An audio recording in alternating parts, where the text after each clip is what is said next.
Welcome to this special deep dive edition of the Basketball Show.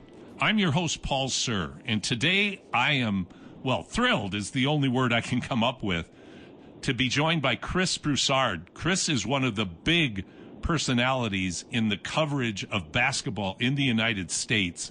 He is the host of First Things First on Fox Sports 1. He has been the host of, or certainly a guest commentator on all of the major basketball shows, both on radio and television, over the internet, over the last decades. And Chris is also the president and founder of the King Movement, and he joins me today from New York City. Chris, thanks so much for making time to be with me today, and welcome to Canada.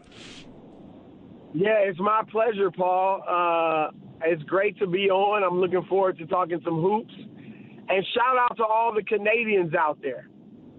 There's a ton of them, and there's a lot of them in the NBA right now, and they're making more noise. Absolutely. Yeah, absolutely. You're about to have the MVP. You're about to have the MVP. That's right. Steve Nash, 2 MVPs, soon to be Shai Gilgeous-Alexander following in his footsteps after a remarkable year. So yeah, Canadians they're making some noise. That's for sure.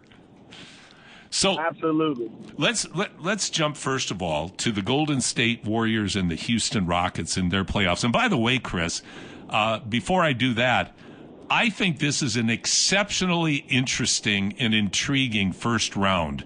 Not all of the matchups, of course, are even, but man, there are some series right now that you just typically don't see in the first round, do you? It's been phenomenal, and we all knew that the West was tight, right? Now, nobody's surprised that Oklahoma City swept Memphis, but outside of that, those top 7 teams, from 2 to 7, everyone observing the league knew that these teams are evenly matched. So I don't think, even though people may be surprised that the Lakers are down 3-1, nobody's stunned because we know the talent in Minnesota. We know they got to the conference finals last year. And so that's a 7 or a 3 beating a 6, or a 6 beating a 3, I'm sorry. And it's not a shocker. Then you got Golden State, a 7 up 3-1 on a 2 in Houston. That's a lot of experience. And as you said, we're going to get into this discussion of this series. And then, of course, the 4-5, you always expect the teams to be evenly matched. And boy, are they, with the the Clippers and the Nuggets. It's been a fantastic series. Clippers certainly missed out on an opportunity to take control of that series, and now Denver's got the home court again. So it's been a fantastic first round, especially in the West. Certainly has. We'll stick with the plan. I'm tempted to jump over to Denver right away, but we'll stick with the plan. Golden State and Houston. I thought what we saw last night was there was remarkable drama within the tough, hard-nosed play that went on the court, Chris. Jimmy Butler, my goodness, when you talk about the nickname Playoff Jimmy, was that ever on display last night? You talk about toughness. Coming in after the injury he sustained, being as tough as he was, down the stretch. I mean, Steph Curry was, for the first time in the playoffs thus far, human last night. He wasn't the Steph Curry that can will a victory on his own.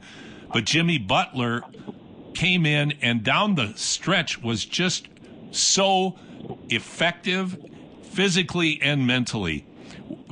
I think that was the genius trade of all of the controversy that went on this year. And when you look at what the Warriors have accomplished since Jimmy Butler came, I thought that was all manifested last night. What are your thoughts?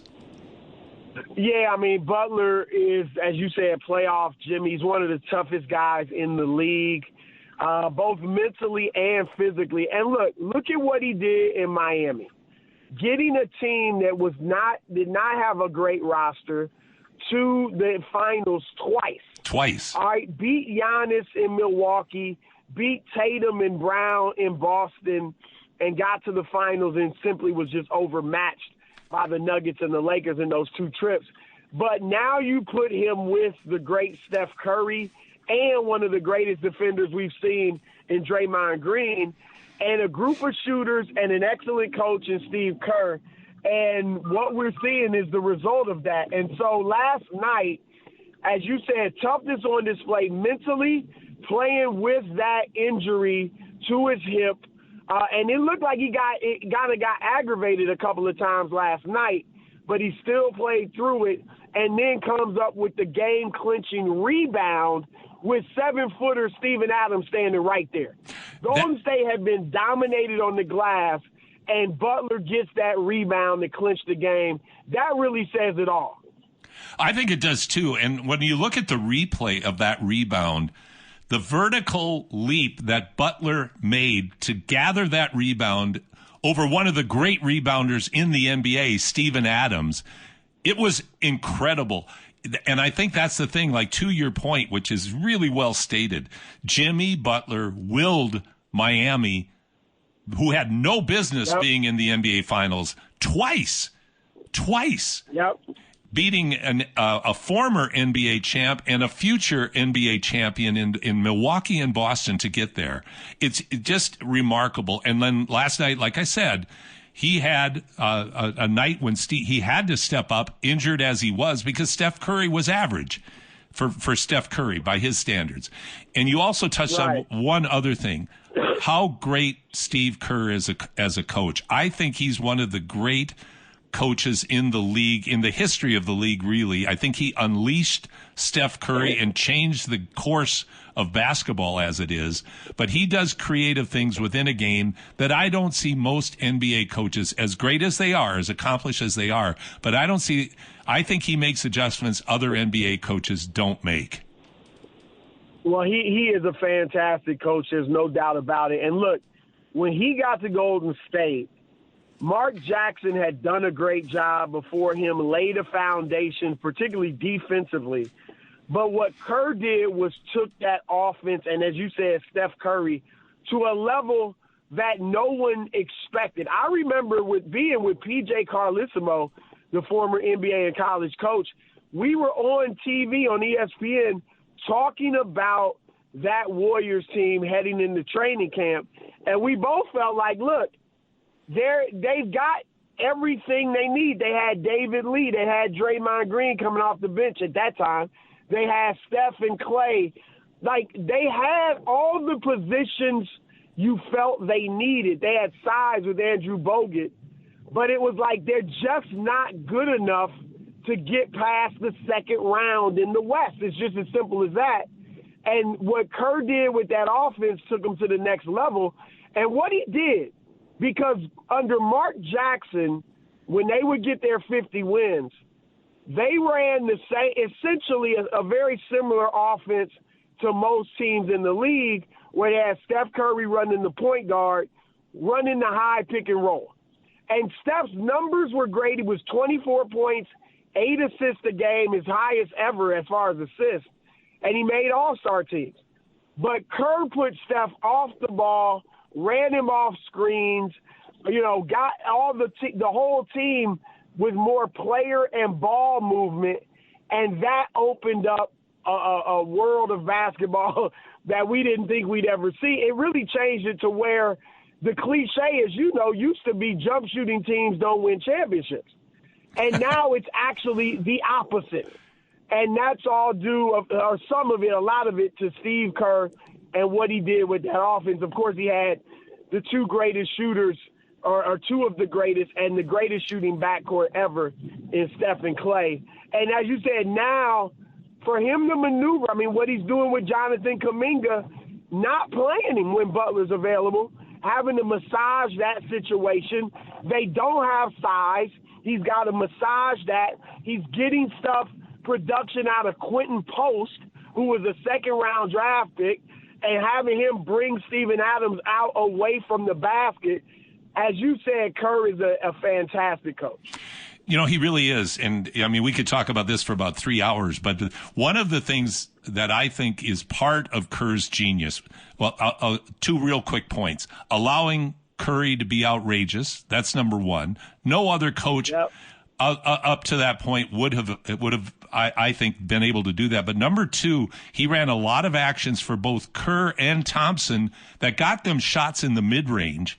And I swear, the mid-range is what is ignored so much in the NBA because of the nerds in the analytics basements with their compute. I have all these the ideas, Chris, of these guys sitting in their basements with the doors locked and all these tapes going on and screens going, analyzing data. But never played a lick. No, my gosh, no. They're eating Subway sandwiches and they're just analyzing reports.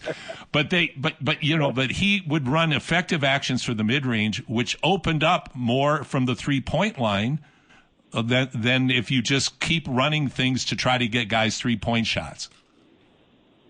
I'm glad you brought that up because I love the 3-point shot and kind of what it's done for the game. But the sad part is that it has taken away the mid-range. Yes. But when you look like coaches now at all levels in America, from youth to the NBA, are telling players, we only want 3-pointers or shots in the paint or free throws. The mid-range is anathema. There are games where teams might take 3 or 4 mid-range shots, and that's it, and sometimes fewer than that.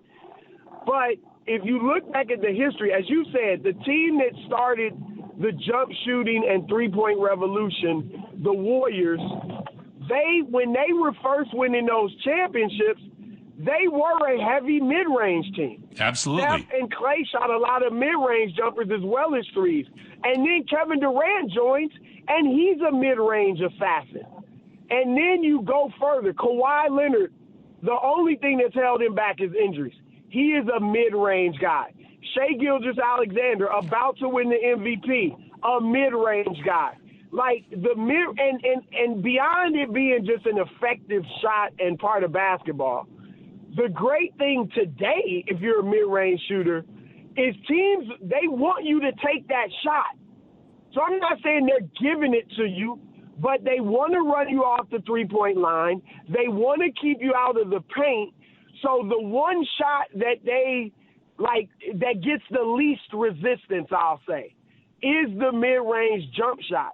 So another one is Jamal Murray with Denver, mid-range assassin. When they won that championship, he was killing people in the mid-range. Denver doesn't shoot a lot of threes. So, yeah, look, if we continue the trend in the NBA of just more and more and more 3-point shots, they're going to have to change the rules to bring more balance. And I think what they should do is cut off that corner 3. Cut off the 3-pointer at the free throw line extended or just below it or whatever. And then that would bring back the mid-range, the post play, and still have 3-point shots. Well, you are preaching to the choir, my friend, because I'm the same exact way.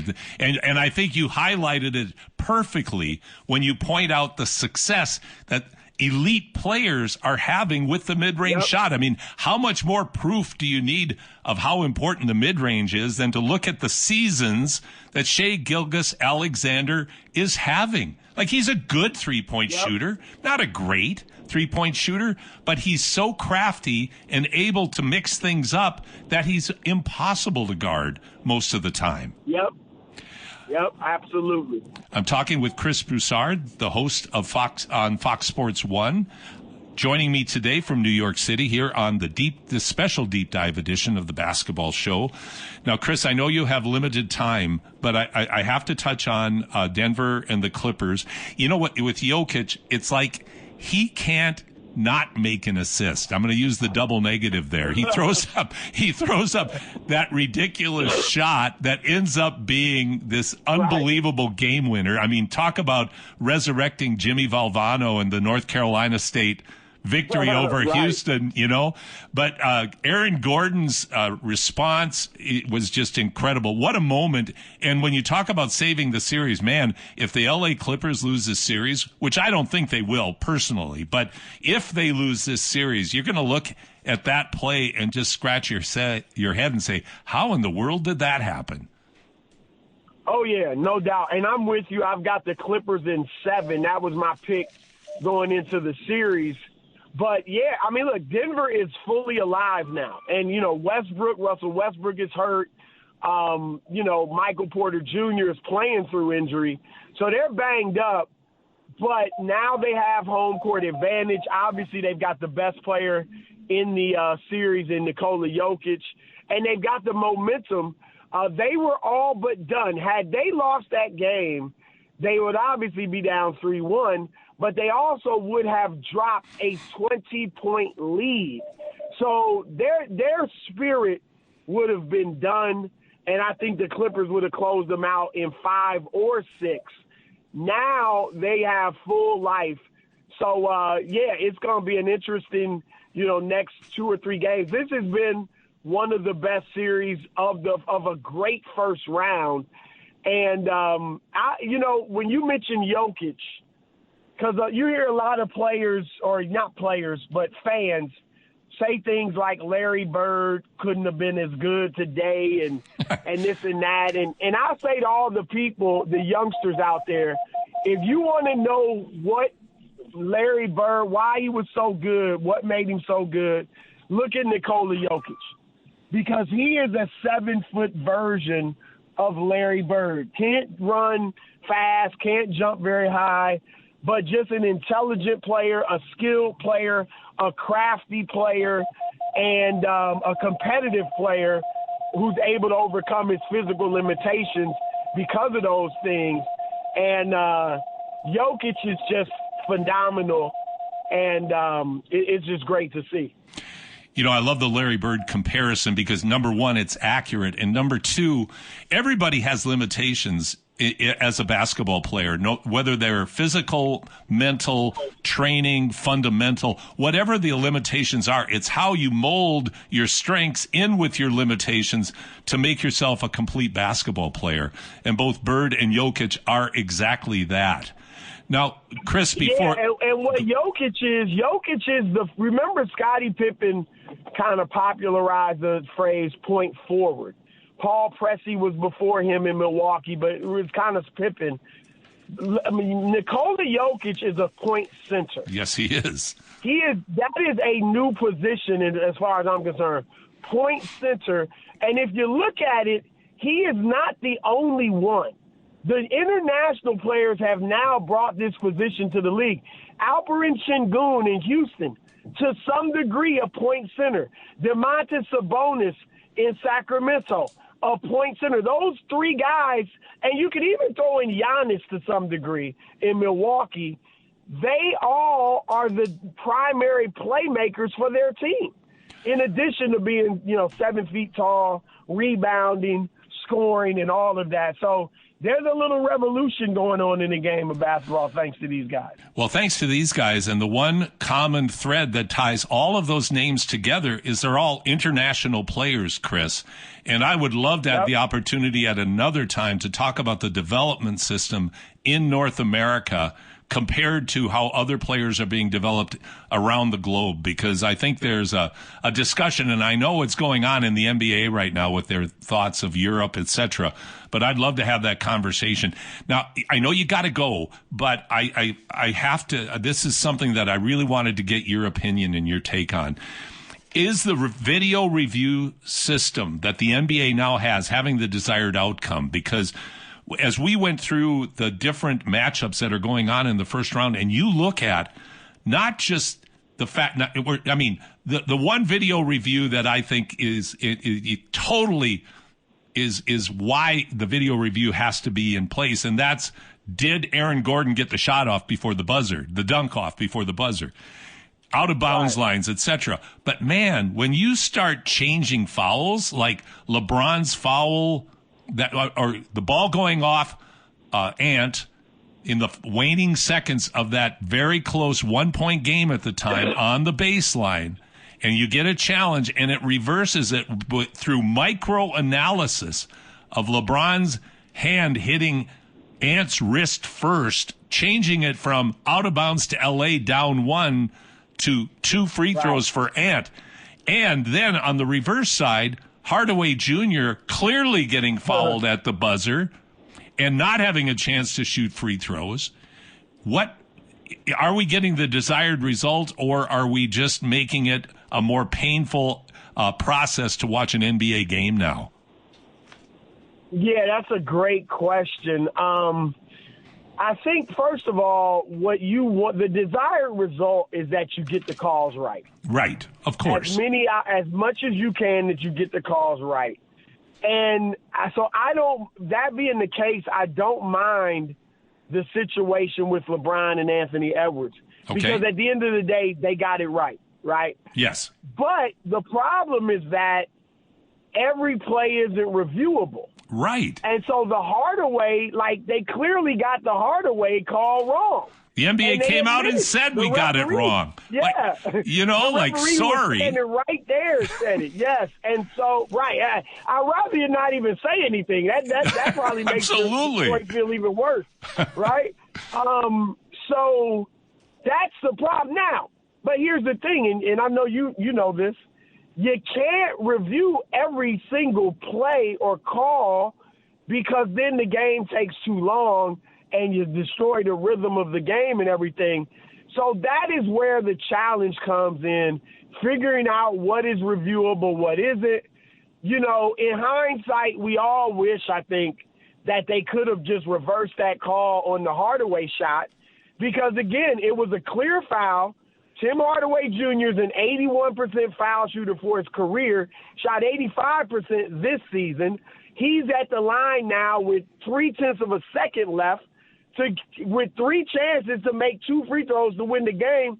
He probably does that, and now it's 2-2 Detroit, New York, rather than 3-1 in the Pistons facing elimination. So that is a tough pill to swallow. But that is where the inconsistencies of the video review come in, and it's just unfortunate. That's the perfect word. Unfortunate. It's unfortunate that we're seeing all of these reversals. I mean, my gosh, when you look at the Golden State game last night, there were three real interesting challenges in there that changed the initial call. And to your point, yeah. I totally agree, Chris. They got it right. That's important. You want it to get it right, but man, when you get wrong like that, that's where it hurts. They still have a lot of figuring to do. And by the way, I love your idea on the 3-point shot. I think that is a fantastic idea, and I think it's inevitable. And I think maybe then we'll get the analytics guys out of the back rooms and get the game back on the court the way it should be.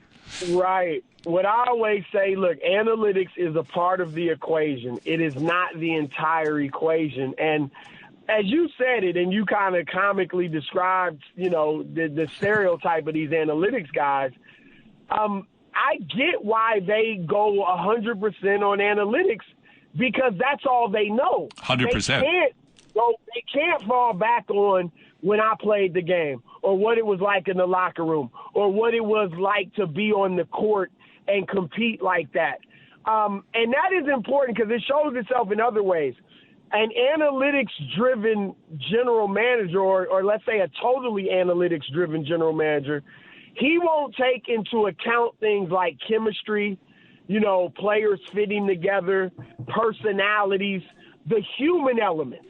He will just look at the numbers, and that will leave something to be desired. And that's why a lot of times it doesn't work out with those analytically driven situations. So it has a benefit. Nobody's trying to throw it out completely, but it shouldn't be the final say on how all these teams are put together.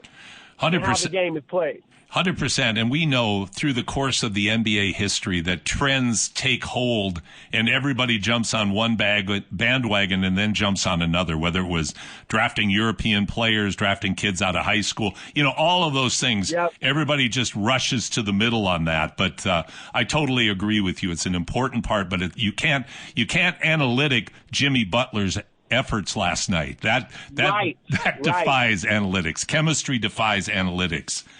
Chris, I know you've got to go. This has been such a pleasure. I certainly hope we can do this again one time. I've been speaking with Chris Broussard. He's the host of First Things First on Fox Sports 1, founder and president of the King Movement, and just an overall great basketball analyst, and it's been a real honor and pleasure to be able to speak with you today, Chris. Paul, I enjoyed it, and I look forward to being on again sometime. Same here. Chris Broussard joining us on this special deep dive edition of The Basketball Show. Thank you for joining me for this special edition of The Basketball Show's Deep Dive.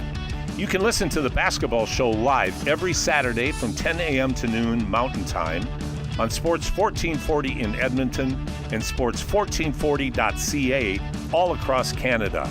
Our podcasts are available on all of your favorite podcast providers. Watch for my blog, 3 from Deep, on my website, 3x3ba.ca. The Deep Dive has been brought to you by the Hoop City 3x3 Basketball Festival, July 31st to August 3rd in the Ice Palace in West Edmonton Mall. I'm your host, Paul Sir. Have a great week on and off the court. We're not leaving yet. That was the end of the podcast, and that will be part of the podcast that will be up after our show today. Great time talking with Chris Broussard. I mean, Chris was talking with me on the New Jersey Turnpike in New York City, and maybe you could hear some of the road noise in the background, but to have the insight from somebody who's experienced everything related to the NBA and to basketball at the highest level, it was really a privilege. We're going to take a quick break right now, and we're going to come back for our closing time here on your sports leader, Sports 1440. Welcome back to the Basketball Show. This is closing time. Great Leonard Cohen.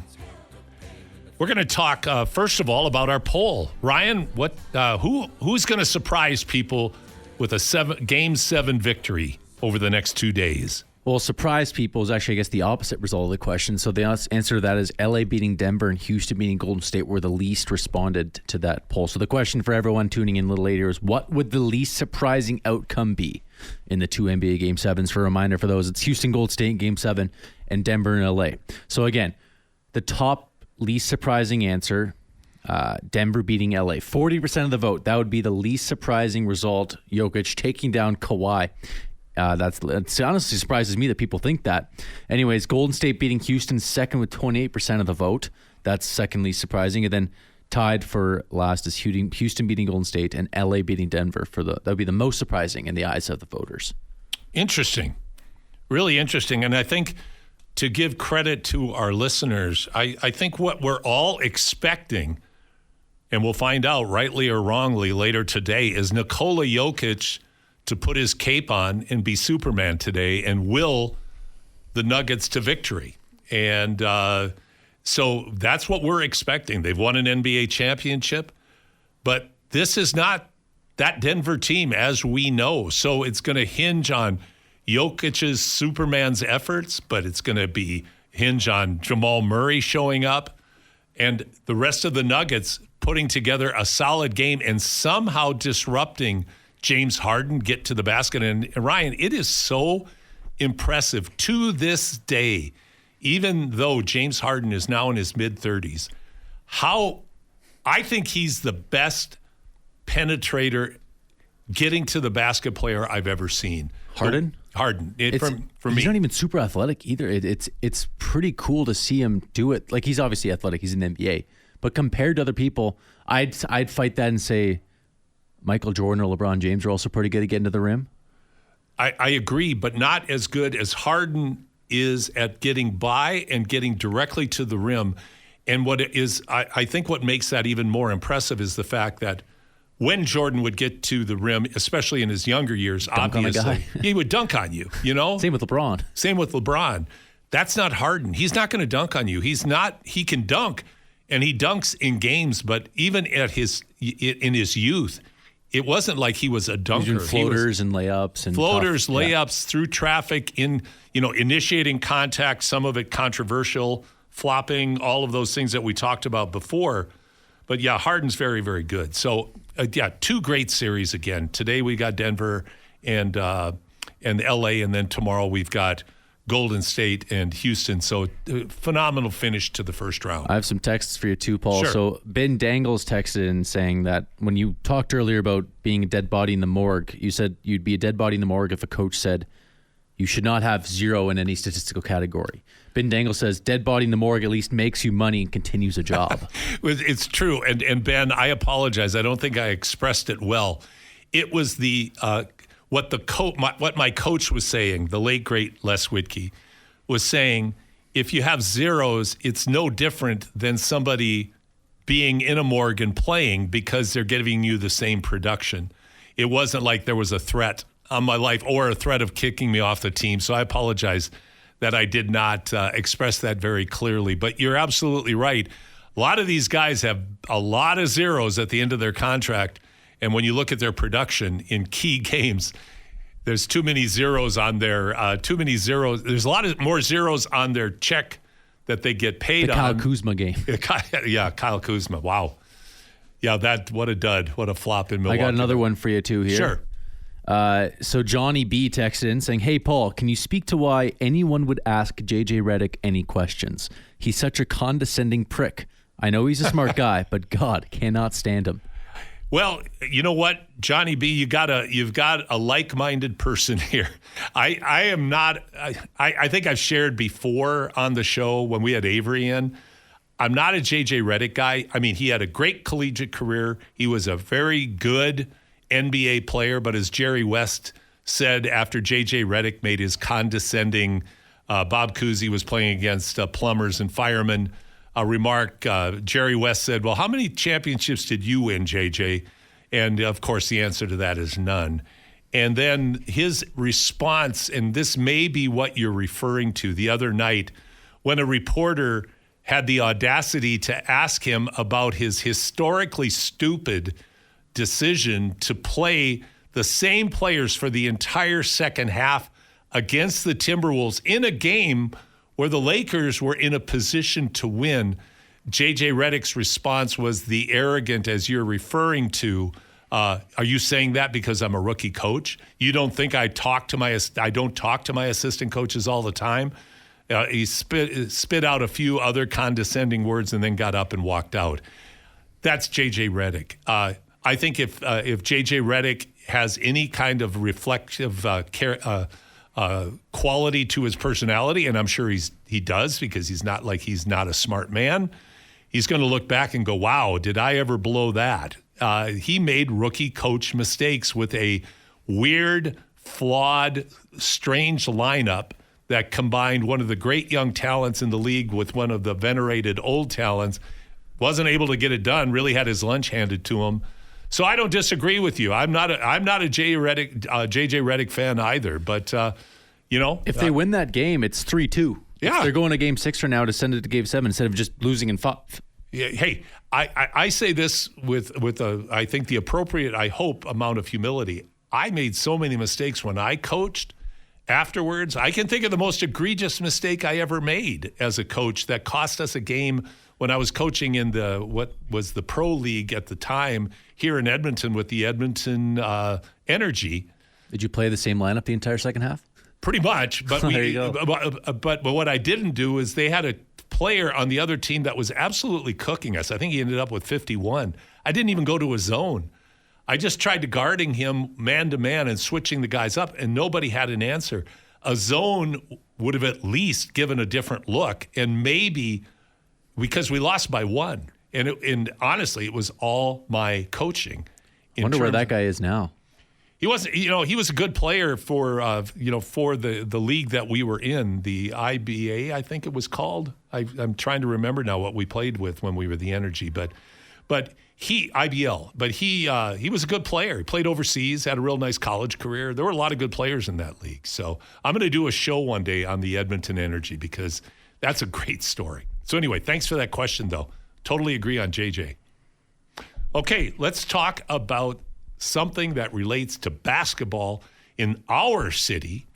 And that, of course, is the impending start of the Canadian Elite basketball season on Sunday, May 11th at Hall D over in Expo, the Expo Center here in Edmonton, when our Edmonton Stingers take on our hated rivals from the city of Calgary, the Calgary Surge, in game one of an extended CEBL season, with the newly revamped Edmonton Energy. And I'm looking at their training camp roster right now, and it is a very different roster from the past. Gone are the likes of Brody Clark, longtime great Golden Bear, who's moved back to Toronto to pursue his career.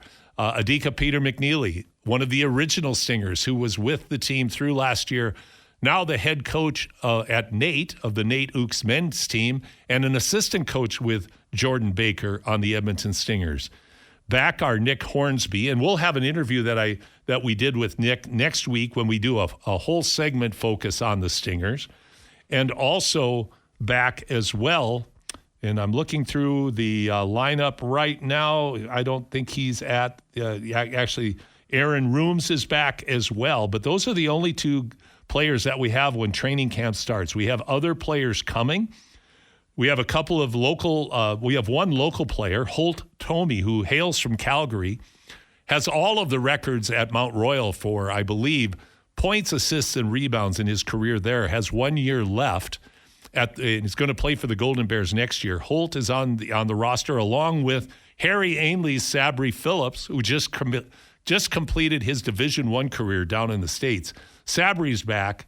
And then you've got a lot of names that we're going to bring you more information on when we come next week, when we're going to do a breakdown of the Stingers. We're going to do a breakdown of the Surge, of course, and we're going to talk about the CEBL season. So we may even end up doing 2 segments next week because the CEBL is such an important part of basketball in Canada. This is season 7, and it has been remarkable to watch the transformation of the basketball landscape in Canada at so many different levels. You can talk about the national teams. You can talk about the injection of 3x3 into the basketball ecosystem, being a part of the Olympics.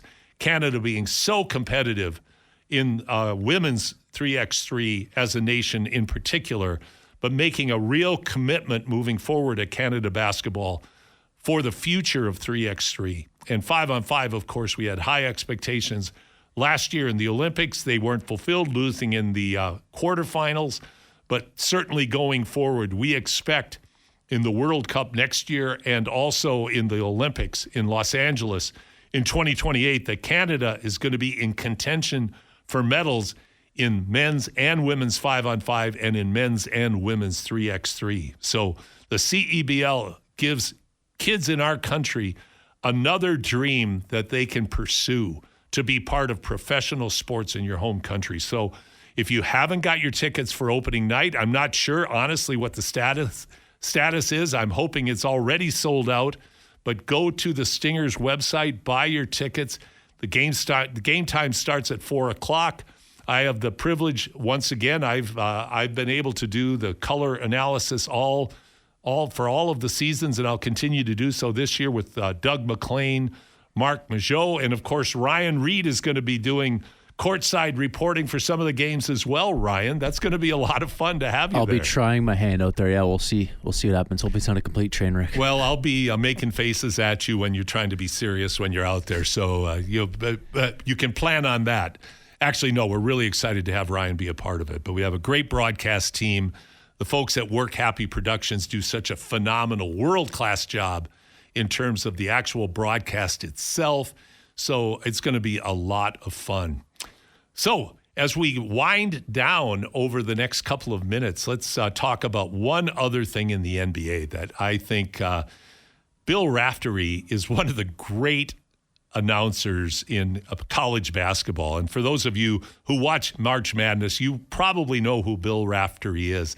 He always makes hilarious, and he always has hilarious anecdotes. And one of the things that he talks about is that man has stones. And I'm going to give the Stones of the Week award to Jalen Brunson from the New York Knicks. If you had a chance to watch Game 6, when the Knicks had a relatively big lead in the second half, I think even going into the fourth quarter, and then Detroit made a great push and actually took what I want to say was a 5 or a 7 point lead with a couple of minutes to go.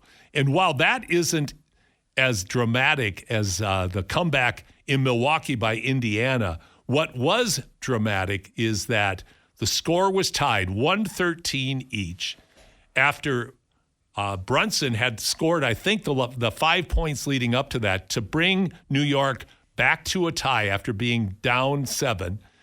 And then with clock winding down, Brunson did a Michael Jordan-like crossover that Jordan did in Utah against Brian Russell to lead the Bulls to an NBA championship.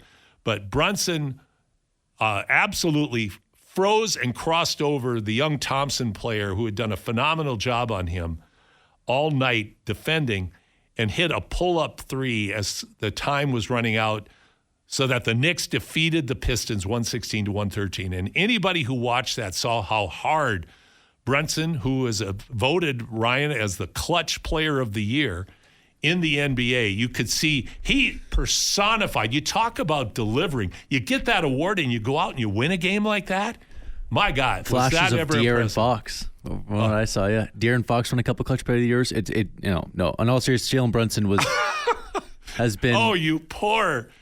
I'm going to have to get you with a Sacramento Kings support group to help you There's you already through like 5 this. of those, You're man, relating, Jared. You're relating both lefty Brunson point guards. I don't know. to De'Aaron Fox. Well, Fox won a couple clutch player of the year awards. Did he? Yeah. Where? I'm sorry, he didn't win a couple. He won one. He won one clutch player of the year in the NBA. Good for De'Aaron him. Fox did, yeah. Oh, okay. 3 years ago. Oh, okay. Then my bad. Yeah, and DeMar DeRozan won one too. And he was supposed to be clutch this year, but that didn't exactly happen. You know, that's true. DeMar was not clutch this year like he has in the past. But again, DeMar's 35. Yeah. You know, at some point, the law of diminishing returns Law of starts to averages. creep in. Law of averages. Father Time. I don't know wins how I every connected that battle. to the Kings, but I found a way. You did. Anyways, yeah, Jalen Brunson he's becoming one of those guys that's household, not just because he's in a big market, but just for being clutch and making plays that when they matter. I saw someone say he's the greatest player in Knicks history. I don't know about that. No. Someone was saying that on TSN and not TSN, ESPN. some news network, ESPN, like one news network of some sort. And Bill Simmons replied to that saying that is absolutely ridiculous. A little too premature. It's like I heard an exchange between actually my guy Chris Broussard and Colin Cowherd. They were talking about who's the greatest post player of all time, and Cowherd said it's Nikola Jokic. What about Hakeem? And then it's one of the Eames. But Chris came back and said, well, wait a second, he's got one championship, and yes, he's got MVPs, and yes, he should be in the discussion, but it's premature to say he's the best of all time. Who would you say? Kareem or Hakeem or Tim Duncan? Fundamentally, Shaq. Well, all of them have to be discussed. Shaq's got 4 championships. Does Dirk count for the fadeaway? Dirk, well, yeah, but one championship. Yeah, fair. Bill Russell, if you're going to go on championships, Bill Russell's the greatest of all time. For posts. For posts, yeah. Bill Russell was a center. If you're going to go with, obscene statistics, Wilt Chamberlain's the greatest of all time. But Hakeem had 2 championships. So there are a lot of, Tim Duncan has 5. So there's a lot of teams that you have to look at, a lot of players, rather, that you have to look at when you start talking about that. But Brunson, fantastic. Really looking forward to this next series between the Celts and the Knicks. The Celts have owned the Knicks. I think they've won 9 in a row from the Knicks, so this is going to be interesting to see if New York has any answers. Celtics are heavy favorites betting-wise. I think it's -4 or 500. Yeah, it makes sense. It makes sense. So enjoy the Game 7s, everybody, and in honor of my son, Ben, I encourage you always to be kind to everyone you meet. Think the best of them. We never know what's going on in people's lives, so always go out of your way to be kind. And in the meanwhile, thanks for spending this beautiful day with us. Enjoy your weekend. We look forward to being back with you next weekend. On behalf of Ryan and myself, thanks for listening to us here on the Basketball Show on your sports leader, Sports 1440. Go Oilers.